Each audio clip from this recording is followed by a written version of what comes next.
প্রথমেই নজর রাখবো আজকের 40টি তাজা সংবাদের দিকে। শুরুতেই শিরোনাম। এক ধাক্কায় বাড়ল 52%। রাজ্যে ফের ডিএ বৃদ্ধির অর্ডার জারি। সরকারি কর্মীদের জন্য বড় সুখবর। মতবিরোধ থাকলেও ওদের সম্মান করি। যাদবপুরের ঘটনায় বিজেপিকে বিঁধে পড়ুয়াদের পাশে থাকার বার্তা মমতার। শারীরিক অবস্থায় স্থিতিশীল বুদ্ধদেব পত্নীর 25শে অগস্টই হাসপাতাল থেকে ছুটি পাচ্ছেন মীরা ভট্টাচার্য। এখনো বানাননি পিঙ্ক কার্ড। সেপ্টেম্বর থেকেই বাসে ফ্রি পরিষেবা বন্ধ। কি বলছে সরকার? মেয়র রোডে টিএমসিপির প্রতিষ্ঠা দিবস পালনের দাবি। হাইকোর্টে কালীঘাট ও ঋতব্রত তৃণমূল। বুঝিয়ে বলা দরকার ছিল। ফুটপাথে দুধ গরম বিতর্কে মুখ খুললেন অগ্নিমিত্রা। অধিকাংশের ভাতা বন্ধ। বিজেপি ঠিক করবে যোগ্য অযোগ্য। অন্নপূর্ণা যোজনা প্রসঙ্গে প্রশ্ন মমতার। ডেবিট ক্রেডিট কার্ড ব্যবহারে বাধা নেই। অ্যাকাউন্ট ফ্রিজ মামলাতেও হাইকোর্টে স্বস্তি অভিষেকের। দলীয় স্বার্থে খেলাকে কুক্ষিগত করে রাখা হয়েছিল। বাংলার ফুটবলে পিছিয়ে পড়া নিয়ে যা বললেন তাপস রায়। আইএসএফ ছেড়ে এবার ঋত তৃণমূলে আরাবুল। বিধানসভায় বিরোধী দলনেতার ঘরে দেখা গেল ভাঙড়ের নেতাকে। জোকা ধর্মতলা মেট্রো সম্প্রসারণ। সাময়িকভাবে সরছে ঐতিহাসিক ময়দান মার্কেট। কি বলল হাইকোর্ট? মহাকাশে ভারতের নিজস্ব ঠিকানা। 2035-এর মধ্যে তৈরি হবে ভারতীয় অন্তরিক্ষ স্টেশন, ঘোষণা ইসরোর। সমবায় ভোটে ডোমকলে লালঝড়। 8টি আসনই সিপিএমের দখলে। সরকারি কর্মীদের ডিএ ও বার্ষিক বেতন বৃদ্ধির নিয়মে বড় বদল। 8ম পে কমিশনের নয়া প্রস্তাব। লোকো পাইলটদের জন্য বড় স্বস্তি। রেলের সবথেকে শক্তিশালী ইঞ্জিনে এবার ওয়াটারলেস ইউরিনালের সুবিধা। রেশনে ফের বড় বদল। এবার টোকেন দেখালে মিলবে বিনামূল্যে চালগম। নয়া নিয়ম জানুন। বকেয়া ডিএর হিসেবে বড় গরমিল। ফের হাজার হাজার টাকা ঢুকতে শুরু করল অ্যাকাউন্টে। ওবিসি সংরক্ষণ মামলায় নূতন মোড়। রাজ্যের নয়া নির্দেশিকা নিয়ে বড় সিদ্ধান্ত সুপ্রিম কোর্টের। পুলিশ এখনই পদক্ষেপ করতে পারবে না। মহুয়া মৈত্রের গ্রেপ্তারি পরোয়ানায় স্থগিতাদেশ হাইকোর্টের। আসানসোলেও এবার রোমিওদের জম। পুজোর আগেই রাস্তায় দুর্গা স্কোয়াড বাহিনী। উদ্বোধনে অগ্নিমিত্রা। ফুটপাথে দুধগরম কাণ্ডে মর্মাহত। অসহায় পরিবারের দায়িত্ব নিতে চান মমতা। অযথা চিনি মজুত নয়। কেন্দ্রের নির্দেশিকার পর অ্যাকশনে নবান্ন। 2034 নয় 2029-এই এক দেশ এক ভোট। মেয়াদ কমবে বাংলা সহ বহু রাজ্যের বিধানসভার। পুজোর ভিড় সামলাতে কোমর বাঁধছে দার্জিলিং হিমালয়ান রেলওয়ে। বাড়ছে টয় ট্রেনের রাইড। বঙ্গে ফের নিম্নচাপের চোখ রাঙানি। ভাসতে পারে কলকাতা সহ গোটা রাজ্য। স্কুলের 20 লক্ষ টাকা তছরূপ প্রধান শিক্ষকের। মাথায় গোবর ডিম ঢেলে শাস্তি অভিভাবকদের। মীরা ভট্টাচার্যের অসুস্থতা নিয়ে নেট দুনিয়ায় গুজব। আইনি পদক্ষেপের হুঁশিয়ারি সন্তান সুচেতনের। জয় জওয়ান জয় কিষাণ। সেঞ্চুরি করে বার্তা জুড়েলেন। শ্রীলঙ্কায় ভারতের দাপটের দিনে নজির পন্থের। ইমরান খানের স্বাস্থ্য নিয়ে উদ্বেগ। পাক প্রধানমন্ত্রীকে খোলা চিঠি কপিল দেব সহ 21 প্রাক্তন ক্রিকেট অধিনায়কের। পুতিনের সঙ্গে মুখোমুখি বৈঠকে জয়শঙ্কর। আন্তর্জাতিক পরিস্থিতি, দুদেশের বাণিজ্যিক সম্পর্ক নিয়ে আলোচনা। রান্নার গ্যাস সংযোগের ইকেওয়াইসির সময়সীমা বাড়ল। শোনার সময় ইস্টবেঙ্গলে ডুরান্ট জয়ের পর কলকাতা লিগেও দাপট লাল হলুদ বাহিনীর। বছরে 3টি ফ্রি রান্নার গ্যাস। দূরপাল্লার বাসে নিখরচায় সফর। বিধানসভায় ঘোষণা তামিলনাড়ুর মুখ্যমন্ত্রী বিজয়ের। ভারতের টিভি চ্যানেলের বিতর্ক অনুষ্ঠানকে উদ্ভট, বিভ্রান্তিকর, বিরক্তিকর বললেন মার্কিন রাষ্ট্রদূত সার্জিও গর। সেপ্টেম্বরে 4 দিন ব্যাংক ধর্মঘটের ডাক। বন্ধ থাকবে এটিএম। চরম সমস্যার আশঙ্কা। শিক্ষাকে জরুরি বিষয় হিসেবে দেখুন। সরকারি স্কুলের বিস্তারিত তথ্য চেয়ে সব রাজ্যকে চিঠি দীপকের। মোদির মাস্টার স্ট্রোক। দেশের তরুণদের সঙ্গে আলোচনায় প্রধানমন্ত্রী। আসছে খেলো ইন্ডিয়া সংবাদ। প্রিয় দর্শক, এবার আসছি বিস্তারিত খবরে। ফের ডিএ নিয়ে সুখবর রাজ্যে। ইতিমধ্যে 6ষ্ঠ পে কমিশনের আওতায় রাজ্যের সরকারি কর্মীদের মহার্ঘ ভাতা 20% বৃদ্ধির অনুমোদন দিয়েছে সরকার, যা কার্যকর হচ্ছে পঞ্চায়েত ও গ্রামোন্নয়ন দপ্তরের কর্মীদের ক্ষেত্রেও। আসছে অক্টোবর থেকে বর্ধিত ডিএ কার্যকর হতে চলেছে বলে জানানো হয়েছে। জানিয়ে স্বাভাবিকভাবে খুশি সরকারি কর্মীরা। এবার পঞ্চম বেতন কমিশনভুক্তদের জন্য সুখবর সামনে এলো। জানানো হয়েছে, যারা এখনও পঞ্চম বেতন কমিশনের আওতায় রয়েছেন, পঞ্চম পে কাঠামোয় বেতন পাচ্ছেন, তাদের মহার্ঘ ভাতার হার 171% থেকে 52% বাড়িয়ে 223% করা হয়েছে। নয়া ডিএ বৃদ্ধির হার আগামী 1 অক্টোবর 2026 থেকে কার্যকর হবে। একইভাবে যারা এখনও রোপা 2009 অনুযায়ী প্রি রিভাইজ পেনশন বা পারিবারিক পেনশন পাচ্ছেন, তারাও 223% হারে মহার্ঘ ত্রাণ পেতে থাকবেন। উল্লেখ্য, বিজেপি সরকারের প্রথম রাজ্য বাজেট থেকে সরকারি কর্মীদের এক ধাক্কায় 20% ডিএ বৃদ্ধি করেছে রাজ্য সরকার। ইতিমধ্যেই অর্থ দপ্তরের নির্দেশ এসেছে, সেই মতো পঞ্চায়েত দপ্তরও ডিএ বৃদ্ধির অর্ডার জারি করল। অর্থ দপ্তরের 2834 FP2 নম্বর স্মারক দেওয়া নির্দেশ অনুসরণ করে পঞ্চায়েত ও গ্রামোন্নয়ন দপ্তর গত 18 আগস্ট একটি পৃথক মেমোরান্ডাম জারি করে পঞ্চায়েত সংস্থাগুলির কর্মী ও পেনশনভোগীদের জন্য মহার্ঘ ভাতা এবং মহার্ঘ ত্রাণ বৃদ্ধির কথা ঘোষণা করা হয়েছে। বর্ধিত ডিআর আগামী 1 অক্টোবর 2026 থেকে কার্যকর হতে চলেছে। পুজোর মাসে অর্থাৎ অক্টোবর মাস থেকে ষষ্ঠ পে কমিশনের আওতায় থাকা সরকারি কর্মীদের অ্যাকাউন্টে 38% ডিএ ঢুকবে। বাড়তি 20% ডিএ মিলবে অক্টোবর মাস থেকে।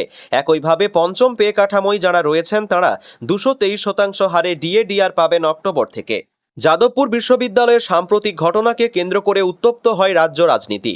এই নিয়ে মুখ খুলে যাদবপুরে ছাত্রছাত্রীদের প্রতি সহমর্মিতা দেখালেন প্রাক্তন মুখ্যমন্ত্রী মমতা বন্দ্যোপাধ্যায়। যাদবপুরের ঘটনার কঠোর সমালোচনা করে তিনি সাফ জানিয়েছেন, মতের অমিল থাকলেও বিশ্ববিদ্যালয়ের ছাত্রছাত্রীরা তার বন্ধু এবং এই কঠিন সময়ে তিনি তাদের পাশে রয়েছেন। গতকাল বিকেলে ফেসবুক লাইভে এসে যাদবপুর বিশ্ববিদ্যালয়ে চলা তাণ্ডব নিয়ে তীব্র ক্ষোভ প্রকাশ করেন মমতা বন্দ্যোপাধ্যায়। যাদবপুর বিশ্ববিদ্যালয়ে অর্জিত গৌরবের কথা স্মরণ করিয়ে দিয়ে তিনি বলেন, জাতীয় ও আন্তর্জাতিক স্তরে র্যাঙ্কিংয়ে এই বিশ্ববিদ্যালয় থেকে 1 নম্বর স্থান অধিকার করে আছে। পড়ুয়াদের সঙ্গে রাজনৈতিক বা আদর্শগত মত পার্থক্য আমার থাকতেই পারে, কিন্তু আমি কোনোদিন তাদের অশ্রদ্ধা করিনি। যখন ছাত্ররা অনশনে বসেছিল, আমি নিজে ছুটে গিয়েছিলাম। এরপরেই বিশ্ববিদ্যালয় চত্বরে তছনছ চালানো এবং বিশ্ববিদ্যালয়ের ঐতিহ্যবাহী প্রতীক ভাঙচুরের ঘটনার করা নিন্দা জানান তিনি। নিজের দীর্ঘ রাজনৈতিক জীবনের স্মৃতি টেনে মমতা বন্দ্যোপাধ্যায় স্মরণ করিয়ে দেন, তিনিও মূলত ছাত্র ও যুব আন্দোলনের মধ্য দিয়েই উঠে এসেছেন। তার মতে, কোনো ভয় বা চমকানি ধমকানি দিয়ে ছাত্রদের কণ্ঠ স্তব্ধ করা যায় না। এই প্রসঙ্গে তিনি বিজেপির উদ্দেশ্যে স্পষ্ট বার্তা দিয়ে বলেন, যারা ভাবছেন আমি সন্ন্যাস গ্রহণ করব, তারা ভুল ভাবছেন। আসলে বিজেপিকে সন্ন্যাসে না পাঠানো পর্যন্ত তাদের লড়াই চলবে। এদিকে গতকালই যাদবপুরের অশান্তির ঘটনাকে সম্পূর্ণ সাজানো নাটক বলেছে জাতীয়তাবাদী শিক্ষক সংগঠন ABRSM, ছাত্র সংগঠন ABVP এবং শ্রমিক সংগঠন BMS। গতকাল যৌথ সাংবাদিক বৈঠকে সংগঠনের নেতৃত্ব বিশ্ববিদ্যালয় ক্যাম্পাসে লাগাতার বিশৃঙ্খলা ও অসামাজিক কাজকর্ম রুখতে অবিলম্বে স্থায়ী পুলিশ ফাঁড়ি বসানোর দাবি জানিয়েছে। একই সঙ্গে সেদিনের সিসিটিভি ফুটেজ বিকৃতি এবং অপপ্রচারের অভিযোগে প্রাক্তন ভারপ্রাপ্ত উপাচার্য বুদ্ধদেব সাউ ভারপ্রাপ্ত রেজিস্ট্রার সেলিম বক্স মণ্ডলের গ্রেপ্তারির দাবি তুলেছেন। পশ্চিমবঙ্গের প্রাক্তন মুখ্যমন্ত্রী বুদ্ধদেব ভট্টাচার্যের স্ত্রী মীরা ভট্টাচার্যের শারীরিক অবস্থা সম্পূর্ণ স্থিতিশীল। গতকাল হাসপাতালের তরফে জারি করা মেডিকেল বুলেটিনে জানানো হয়, তার যা যা প্রয়োজনীয় শারীরিক পরীক্ষা নিরীক্ষা ও মূল্যায়ন করার দরকার ছিল, তা ইতিমধ্যে সফলভাবে সম্পন্ন হয়েছে এবং তার চিকিৎসা ব্যবস্থাকেও এই অনুযায়ী সুনিশ্চিত করা হয়েছে। হাসপাতাল কর্তৃপক্ষ জানিয়েছে, যদি তার শারীরিক অবস্থা এইভাবেই স্থিতিশীল থাকে, তবে আগামী 25 আগস্ট 2026 বিকেলের দিকে তাকেই হাসপাতাল থেকে ছুটি দেওয়ার পরিকল্পনা করা হয়েছে। ছাড়া পাওয়ার মুহূর্ত পর্যন্ত হাসপাতাল কর্তৃপক্ষ তার স্বাস্থ্যের উপর নজর রাখবে এবং প্রয়োজনীয় মেডিকেল কেয়ার প্রদান করবে। মীরা দেবীর শারীরিক অবস্থার বিষয়ে উডল্যান্ডস মাল্টি স্পেশালিটি হাসপাতালের MD এবং CEO রূপক বড়ুয়া জানিয়েছেন, হাসপাতালে ভর্তি হওয়ার পর থেকে মীরা দেবী আমাদের অভিজ্ঞ ও বহু বিশেষজ্ঞ যৌথ মেডিকেল টিমের নিবিড় পর্যবেক্ষণে রয়েছেন। অত্যন্ত আনন্দের বিষয় যে তার শারীরিক অবস্থা বর্তমানে স্থিতিশীল এবং প্রয়োজনীয় সমস্ত শারীরিক পরীক্ষাও শেষ হয়েছে। আমাদের চিকিৎসকদের দল তার সঠিক চিকিৎসা সুনিশ্চিত করেছেন। হাসপাতাল থেকে ছুটি পাওয়ার আগে পর্যন্ত আমরা তার চিকিৎসায় এইরকমই নজরদারি ও যত্ন বজায় রাখব। গত 21 আগস্ট 2026 শারীরিক অসুস্থতার কারণে তাকে শহরের উডল্যান্ডস মাল্টি স্পেশালিটি হাসপাতালে ভর্তি করা হয়েছিল। জানা গিয়েছে, গত প্রায় 2 সপ্তাহ ধরে পেটে তীব্র যন্ত্রণায় ভুগছিলেন 76 বছর বয়সী মীরা দেবী। মাঝখানে অস্বস্তি কিছুটা কম থাকলেও শুক্রবার আচমকায় অসহ্য যন্ত্রণা শুরু হয় তার। পরিস্থিতি বেগতিক দেখে তার ঝুঁকি না নিয়ে সেই রাতেই তাকে তড়িঘড়ি হাসপাতালে ভর্তি করানো হয়। উল্লেখ্য, মীরা ভট্টাচার্যের হৃদযন্ত্রে আগে থেকেই পেসমেকার বসানো রয়েছে। এর আগে 3 বছর আগে কেবল সেই পেসমেকারের ব্যাটারি পরিবর্তন করার প্রয়োজন পড়েছিল, যার জন্য তাকে সাময়িকভাবে হাসপাতাল যেতে হয়। তবে তারপর থেকে এতদিন পর্যন্ত নতুন করে গুরুতর কোনো শারীরিক জটিলতা তৈরি হয়নি। এবার পেটের যন্ত্রণার কারণে হাসপাতাল ভর্তি হলেও চিকিৎসকদের দ্রুত পদক্ষেপ বিপদ কেটেছে। 76 বছর বয়সী মীরা দেবী চিকিৎসার জন্য চিকিৎসকদের একটি বিশেষ মাল্টিডিসিপ্লিনারি মেডিকেল বোর্ড গঠন করা হয়েছে। এই বোর্ডে ছিলেন বিশিষ্ট হৃদরোগ বিশেষজ্ঞ অধ্যাপক ডক্টর সরোজ মণ্ডল, গ্যাস্ট্রোএন্ট্রোলজিস্ট ডক্টর শাশ্বত চট্টোপাধ্যায় এবং এন্ড্রোকিনোলজিস্ট ডক্টর সীমন্তী চক্রবর্তী। তার নিয়মিত মীরা দেবী শারীরিক অবস্থা পর্যবেক্ষণ করছেন এবং চিকিৎসার পুরো বিষয়টি পরিচালনা করছেন।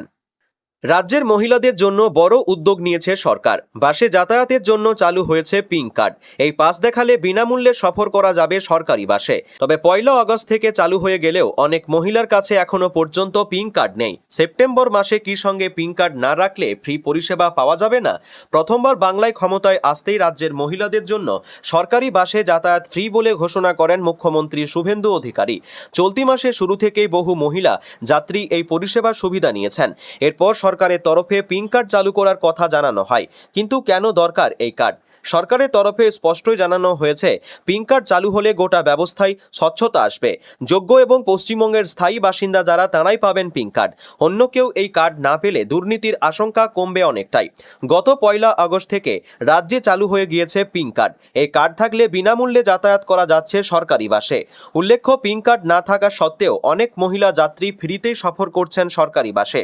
কিন্তু সেপ্টেম্বর মাসেও কি তেমনটা করা যাবে, নাকি পিঙ্ক কার্ড না থাকলে বিনামূল্যে ওঠা যাবে না সরকারি বাসে? পরিবহন দপ্তর সূত্রে খবর, পিঙ্ক কার্ড নিয়ে নতুন করে কোনো নির্দেশিকা আসেনি। তাই এখন মহিলারা যেভাবে যাতায়াত করছেন সেপ্টেম্বরেও সেভাবেই যাতায়াত করতে পারেন। অর্থাৎ সেপ্টেম্বর মাসেও যদি কোনো মহিলা যাত্রীর কাছে পিঙ্ক কার্ড না থাকে তবে তিনি আধার বা ভোটার কার্ড দেখিয়েই ফ্রিতে বাসে উঠতে পারবেন।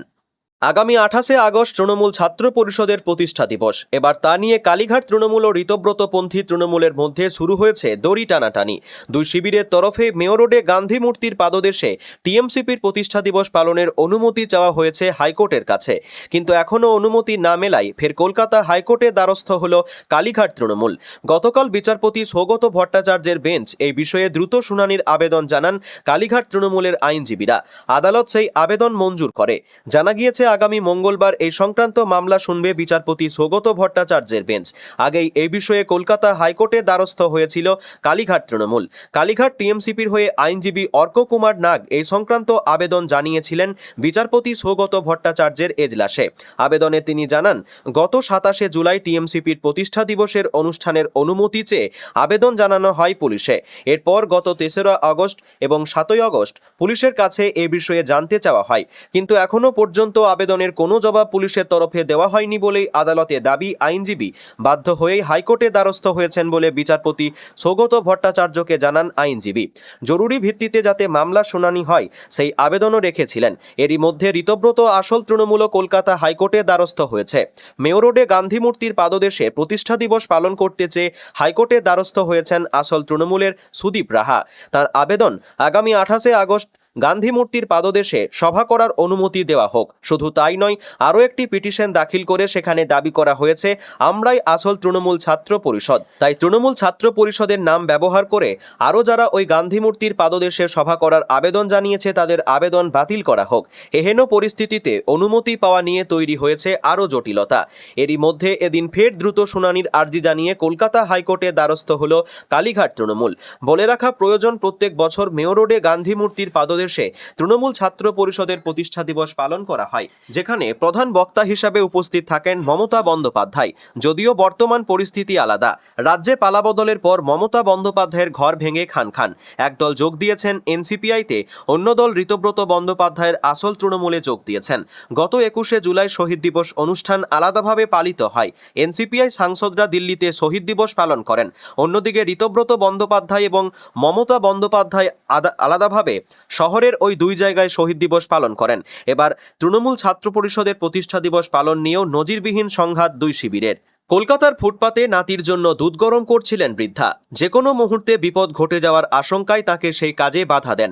এই ঘটনাকে কেন্দ্র করে তোলপাড় রাজ্য রাজনীতি। ফুটপাত দখলমুক্ত করতে গিয়ে কড়া সমালোচনার মুখে মন্ত্রী অগ্নিমিত্রা পাল। কিভাবে একজন মন্ত্রী দুধের শিশুর মুখে গ্লাস কেড়ে নিতে পারেন, সেই প্রশ্ন তোলেন অনেকেই। সেই বিতর্ক প্রসঙ্গে এবার মুখ খুললেন খোদ মন্ত্রী অগ্নিমিত্রা। গতকাল সোশ্যাল মিডিয়ায় ভিডিও বার্তা শেয়ার করেন। অনাবশ্যক সমালোচনা বন্ধের আর্জি জানান তিনি। অগ্নিমিত্রা লেখেন, কোনো বাচ্চার মুখের দুধ কেড়ে নেওয়া হয়নি, সরে যেতে বলা হয়েছে। ওভাবে একটা ব্যস্ত রাস্তায় একটা বাচ্চা হামাগুড়ি দিচ্ছে। শুধু ওখানে নয়, এই দৃশ্য কলকাতার অনেক জায়গাতেই দেখা যায়।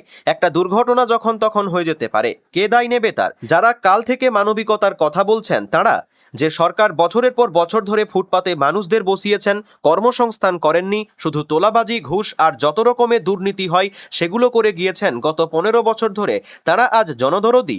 বলে রাখা ভালো, এই দুধ গরম বিতর্কের মাঝে রবিবার ওই ফুটপাতবাসী বৃদ্ধার সঙ্গে দেখা করেন কালীঘাট তৃণমূলপন্থী বেলেঘাটার বিধায়ক কুণাল ঘোষ। সেখানে দাঁড়িয়ে বর্তমান রাজ্য সরকারের তুলোধনাও করেন তিনি। এছাড়াও অগ্নিমিত্রা আরও বলেন, ফুটপাত গরিব বা বড়লোককে আলাদা করে চেনে না। ফুটপাতে যারা হাঁটছেন তারা সবাই মানুষ। মাননীয় সুপ্রিম কোর্টের রায়, ফুটপাতকে হাঁটা চলার উপযোগী করে তুলতে হবে। ফুটপাত মানুষের হাঁটা চলার জন্য, বসবাস করার জন্য নয়। মন্ত্রীর কথায় আমি জানি আমাদের সরকার অনেক বড় ম্যান্ডেট নিয়ে এসেছে, তাতে বিরোধীদের সমস্যা হওয়ারই কথা। ফুটপাত থেকে হকার সরাতে গেলে আপনাদের অসুবিধা, অবৈধ পার্কিং সরাতে গেলে আপনাদের অসুবিধা, যারা রীতিমতো ফুটপাতকে বাসস্থান বানিয়ে ফেলেছেন তাদের সরাতে গেলে আপনাদের অসুবিধা। আপনাদের সুবিধা বা অসুবিধা দেখে তো সরকার কাজ করবে না। রাজ্য জুড়ে অন্নপূর্ণা যোজনার টাকা না পাওয়ার অভিযোগে উপভোক্তা মহিলাদের অসন্তোষের পারদ চড়তেই এবার ময়দানে নামলেন রাজ্যের প্রাক্তন মুখ্যমন্ত্রী মমতা বন্দ্যোপাধ্যায়। বিভিন্ন জেলায় পথ এবং রেল অবরোধ এবং স্থানীয় বিজেপি নেতা ও মন্ত্রীদের ঘিরে ক্ষোভ প্রদর্শনের ঘটনার উল্লেখ করে সরাসরি নতুন বিজেপি সরকারকে তোপ দাগলেন তিনি।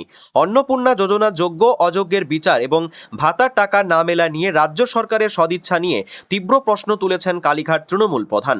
মমতা বন্দ্যোপাধ্যায়ের দাবি, বিধানসভা নির্বাচনের আগে পর্যন্ত রাজ্যে যেসব মহিলারা লক্ষ্মীর ভাণ্ডারের সুবিধা পেতেন তাদের মধ্যে প্রায় 75%-ই ভাতায় বর্তমানে বন্ধ হয়ে গিয়েছে বা আটকে রাখা হয়েছে।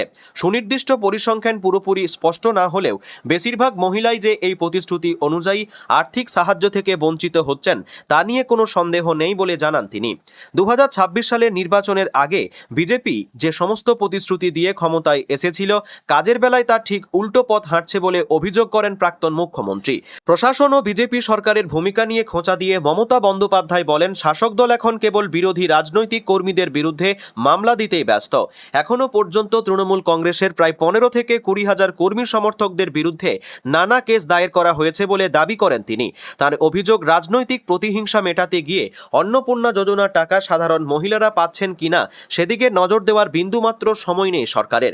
ভোটের প্রচারের সময়ের কথা মনে করিয়ে দিয়ে মমতা বলেন, নির্বাচনের আগে যখন এই প্রকল্প নিয়ে বড় বড় প্রতিশ্রুতি দেওয়া হয়েছিল তখন কোনো কঠিন শর্তের কথা বলা হয়নি, কিন্তু এখন সুবিধা দেওয়ার নামে জটিল ফর্ম ফিল আপ ও নানা নিয়মকানুন চাপানো হচ্ছে।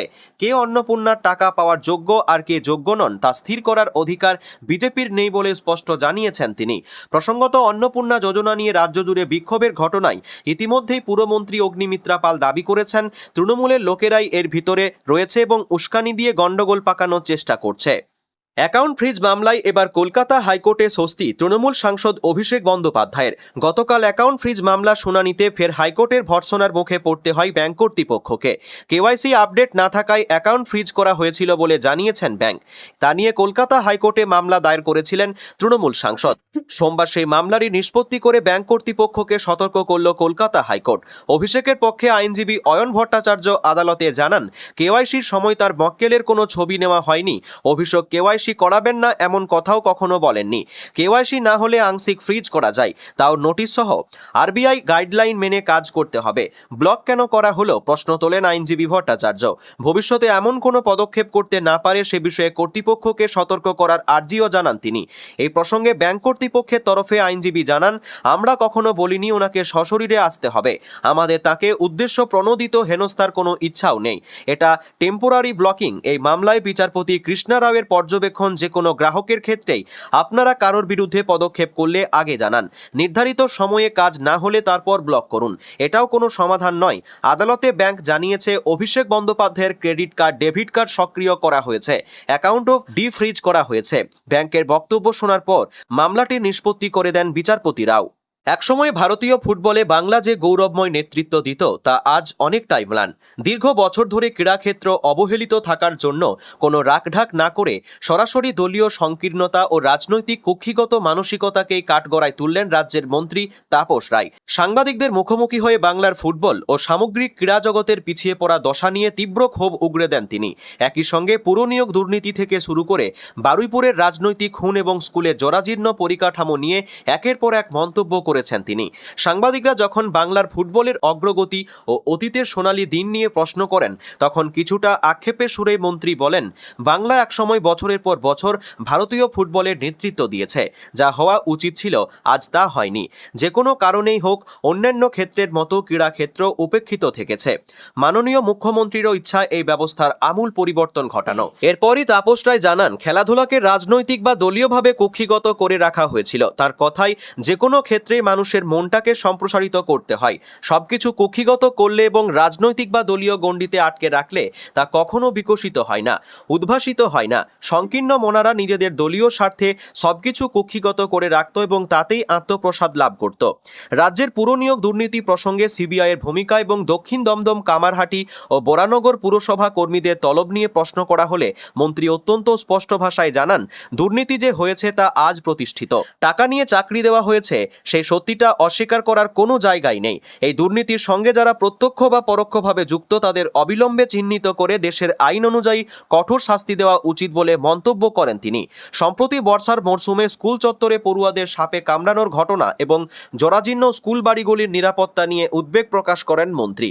তিনি জানান, রক্ষণাবেক্ষণের অভাব এবং বৃষ্টির দিনে গর্ত বা জরাজীর্ণ অবস্থার জন্য এ ধরনের দুর্ঘটনা ঘটে।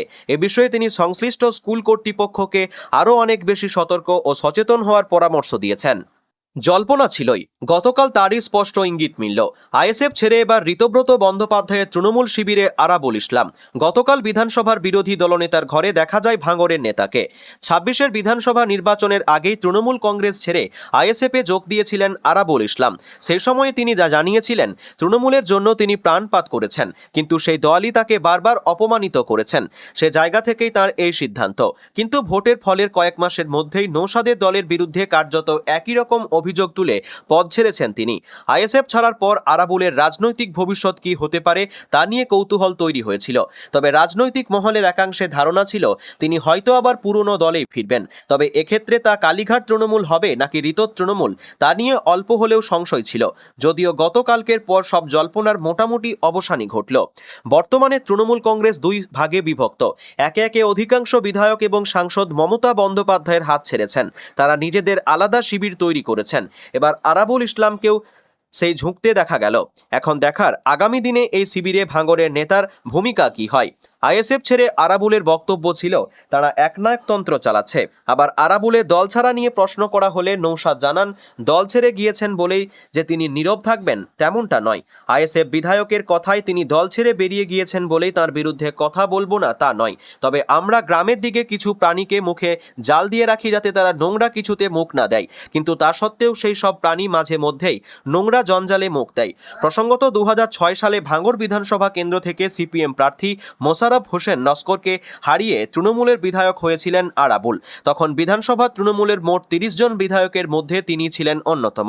তবে ২০১১ সালে পরিবর্তনের হাওয়াতেই বিদ্রোহী প্রার্থী নান্নু হোসেনের কারণে ভোটে ভাঙন ধরে এবং সিপিএমের বাদল জমাদারের কাছে পরাজিত হন তিনি। এরপর সময়ের সঙ্গে সঙ্গে দলে তার গুরুত্ব কমতে থাকে এবং শেষ পর্যন্ত বহিষ্কার করা হয়। সরছে বহু পুরনো ময়দান মার্কেট। জোকা থেকে ধর্মতলা মেট্রো সম্প্রসারণের জন্য স্থায়ীভাবে সরানো হচ্ছে এই মার্কেট। গতকাল কলকাতা হাইকোর্টের বিচারপতি পার্থসারথী চট্টোপাধ্যায়ের এজলাসে মেট্রো রেল কর্তৃপক্ষ আশ্বাস দিয়েছে যে মেট্রো সম্প্রসারণে কাজের জন্য মার্কেট সরানো হলেও ভবিষ্যতে হকারদের ওই জায়গাতেই ফিরিয়ে আনা হবে। পরিকল্পনা অনুযায়ী জোকা এসপ্ল্যানেড করিডোরের গুরুত্বপূর্ণ এসপ্ল্যানেড মেট্রো স্টেশনটি নির্মিত হবে বর্তমান ময়দান মার্কেটের নিচে। সেই কারণে নির্ধারিত সময় সময়ের মধ্যে এলাকা খালি করার ওপর জোর দেওয়া হয়েছে। ইতিমধ্যেই ভিক্টোরিয়া স্টেশনের কাজ শুরু হয়েছে এবং টানেল বোরিং মেশিনও সেই অংশে পৌঁছে গেছে। ফলে প্রকল্পের পরবর্তী ধাপে দ্রুত এগোতে চাইছে কর্তৃপক্ষ। প্রশাসন সূত্রে জানা গিয়েছে, ব্যবসায়ীদের জন্য কলকাতা পুলিশের মাউন্টেড প্যারেড গ্রাউন্ডে অস্থায়ী পুনর্বাসনের ব্যবস্থা করা হচ্ছে। প্রয়োজনীয় পরিকাঠামো গড়ে তুলে সেখানে দোকান স্থানান্তরের পরিকল্পনা নেওয়া হয়েছে। বহুদিন ধরেই এই স্থানান্তর নিয়ে জটিলতা চলছিল। একাধিকবার ব্যবসায়ীদের আপত্তি এবং রাজনৈতিক টানাপোড়েনের জেরে কাজ এগোয়নি। সাম্প্রতিক সময়ে সেই অচলাবস্থা কাটাই প্রকল্প বাস্তবায়নের পথ কিছুটা সহজ হয়েছে। হকার সমস্যা নিয়েও নতুন উদ্যোগের ইঙ্গিত দিয়েছে নবান্ন। সম্প্রতি পুর নগর উন্নয়ন মন্ত্রী অগ্নিমিত্রা পালের সঙ্গে হকার্স জয়েন্ট অ্যাকশন কমিটির 6 সদস্যের প্রতিনিধি দলের বৈঠকে হকারদের জন্য একটি স্টেট মনিটরিং কমিটি গঠনের আশ্বাস দেওয়া হয়। এই কমিটি রাজ্য জুড়ে হকার সমীক্ষার কাজ করবে এবং সেই প্রক্রিয়ায় হকার সংগঠনের প্রতিনিধিরাও যুক্ত রাখা হবে। ময়দান মার্কেট নিয়মিত কেনাকাটা করতে আসা বহু ক্রেতার আশঙ্কা, বাজারটি অন্যত্র সরলে স্বল্প মূল্যে পণ্য কেনার সুযোগ কমে যেতে পারে। অন্যদিকে ব্যবসায়ীরা আপাতত প্রকাশ্যে কোনো মন্তব্য করতে চাইছেন না। তাদের মূল নজর এখন বিকল্প জায়গায় নির্বিঘ্নে ব্যবসা চালিয়ে যাওয়ার দিকে।